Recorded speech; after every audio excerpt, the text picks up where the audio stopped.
Today we're going to talk to you a little bit about rural West Virginia.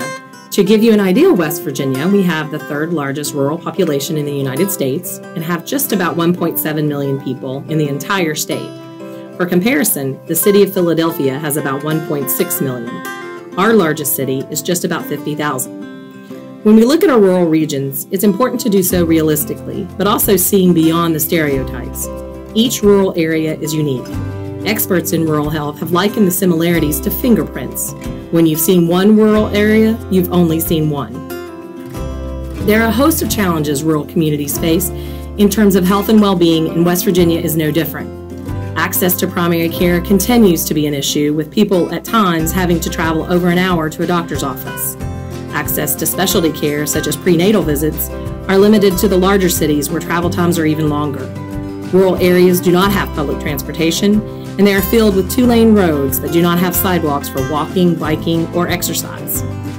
Access to fresh fruits and vegetables are also limited. Many rural areas only have a convenience store with milk, bread, and processed foods available. There are no fresh foods. People oftentimes need to make a long trip to the larger grocery store, maybe once or twice a month, for access to those fresh foods.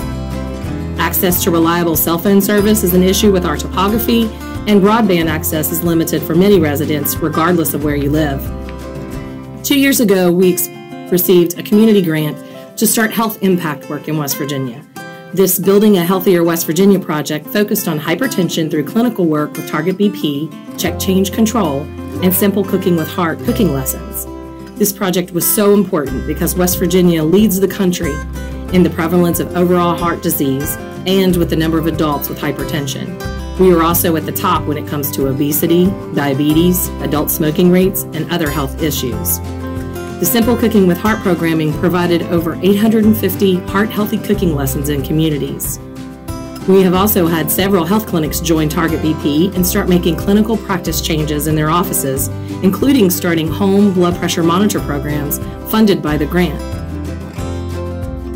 I think for me, it's a testament to truly focusing on the root cause of hypertension and poor control and lack of understanding and education by the patient, but also by our clinicians on what, from a historical perspective, what's been kind of the norm or the standard when you talk about hypertension or ergonomics in the office.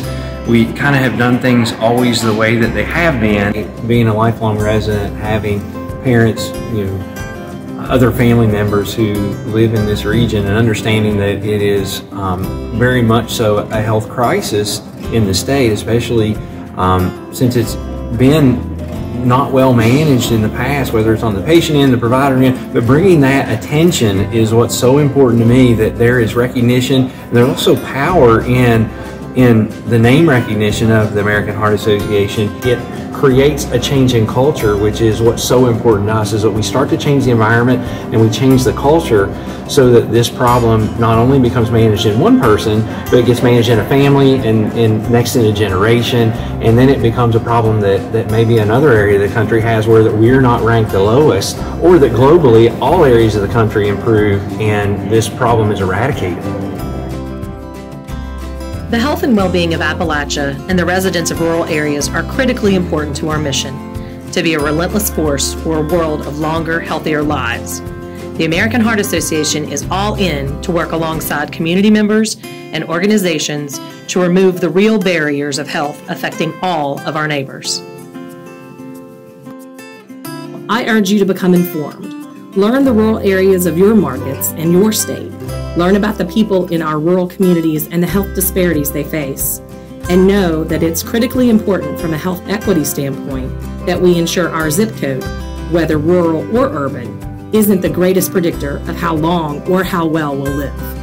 There is a famous quote from President John F. Kennedy when he visited West Virginia in the 60s. The sun does not always shine in West Virginia, but the people always do.